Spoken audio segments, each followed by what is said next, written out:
Hello and welcome to the Void XRC video. Thanks for tuning in. So today I'll be unboxing this SST racing buggy from Banggood. They say it's 1/10 scale. There's not too much on the box, as you can see. Just one thing before I start. When I did order this, it was 39% off, and it still is at the time of recording this. So hopefully when the video goes up it'll still be 39% off, although I don't know if it will be or not. Anyways, as you can see, this box is pretty blank. The only thing it says is SST Team Racing on it.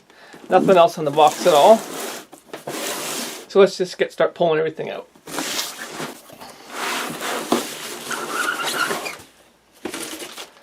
That was easy. Get rid of the box and cardboard pieces. Right, well, let's start off with the manual here.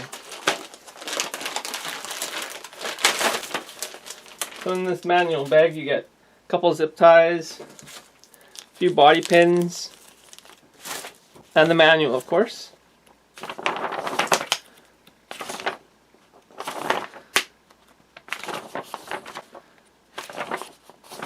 All the spare parts.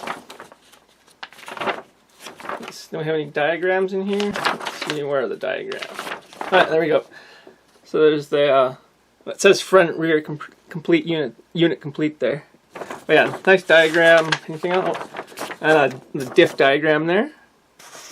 So a couple nice diagrams. Let's check out the radio it comes with. Oh, this is a pretty decent little radio here. They only take 4 AA batteries. They've got that nice solid mount antenna, so you can't break the antenna off or anything, so that's nice to see. You've got your steering reverse and throttle reverse, your bind button, and you've got steering trim, throttle trim, and your steering dual rates. So if you want it to steer less or more, depending on how much, you can do that there, and your power switch. These are nice radios. Nothing wrong with this at all. Actually, kind of glad to see that it had this radio because it's good radio. So that's nice.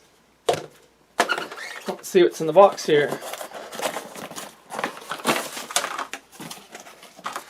Got a wing. It's pretty thin, as you can see there, hopefully, for the focus. Very flexible, very flexible. No idea how well this will hold up, but it looks like it shouldn't break right away with its flexibility. We've got a little charger here. It does up to 3S LiPos, as you can see there. Now you either need to get an adapter to use this cord in North America, or you can probably, if you can find a cord with one of these ends on there, you can just stick it in there, so you wouldn't need an adapter, you just need the correct cord.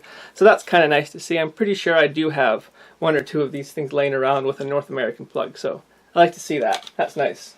Well, before I take the body off here, I think I'm going to put the wing on just so we can see how it looks.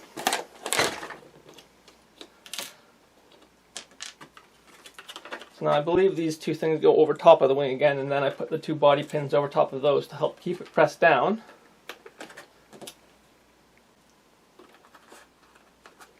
Well, it looks pretty good, I think. I actually quite like the look of how this looks. I think it looks pretty good. Well, let's have a look at everything else now in the actual vehicle. Stop putting that off. Take the body off. The body is pretty, excuse me, the body is pretty thin, if you can, it'll focus there. Pretty flexible, as you can see. It'll probably handle a little bit of bashing, but I don't know how well that will handle, how that will be over time. It probably will break over time decently easy. But anyways, let's get that out of the way. We've got the battery right here. Let me just take it out. It comes with a 2S 2700 milliamp hour battery, so that's not too bad. To charge it, you would just plug this into there, and then you can just go ahead and hook it up to the charger. They all come out, so if you do need to, you can take them all out. It's labeled which is negative and which is positive, so that's good. So there's the battery. Now finally onto the vehicle itself. It's got a nice aluminum chassis, nice and stiff, very nice to see.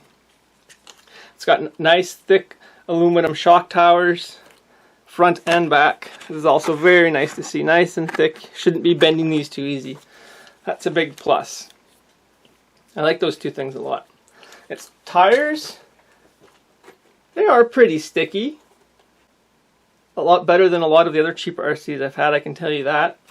You can hear them skidding on the table here. They are pretty decently sticky though.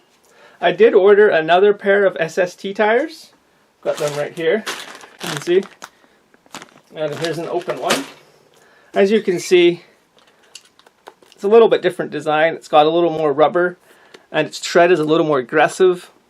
So at some point I will definitely be going to these SST tires. But I'll try out the stock ones first. The suspension feels pretty nice. It's pretty plush. The back feels better than the front does. Feels much more plush. But the front doesn't feel bad, that's for sure. It still feels pretty good. Doesn't have a crazy amount of ground clearance, but this type of vehicle isn't designed to have huge ground clearance, so I didn't really expect that. As you can see, we've got the speed controller here. I can't remember how many amps this speed controller is, but I believe it is good for 3S.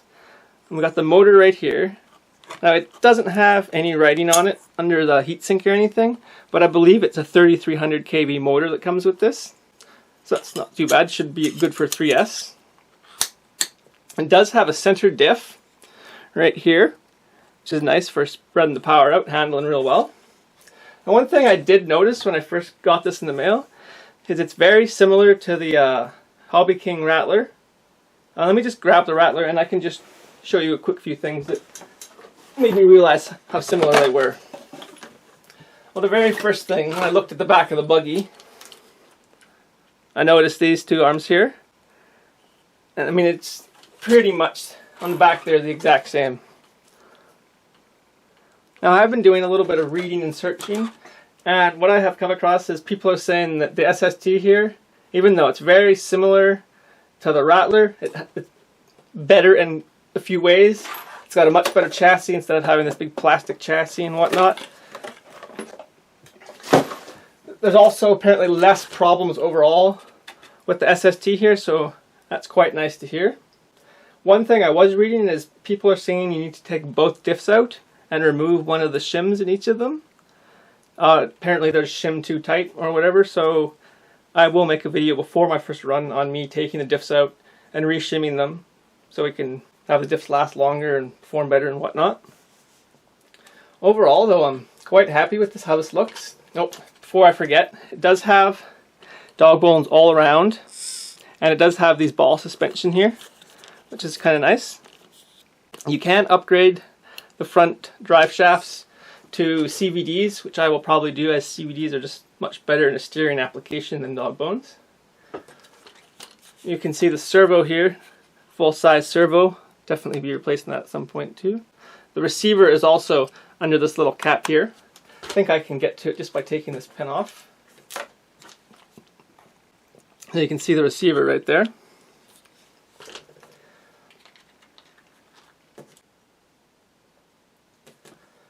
Let's get that back in.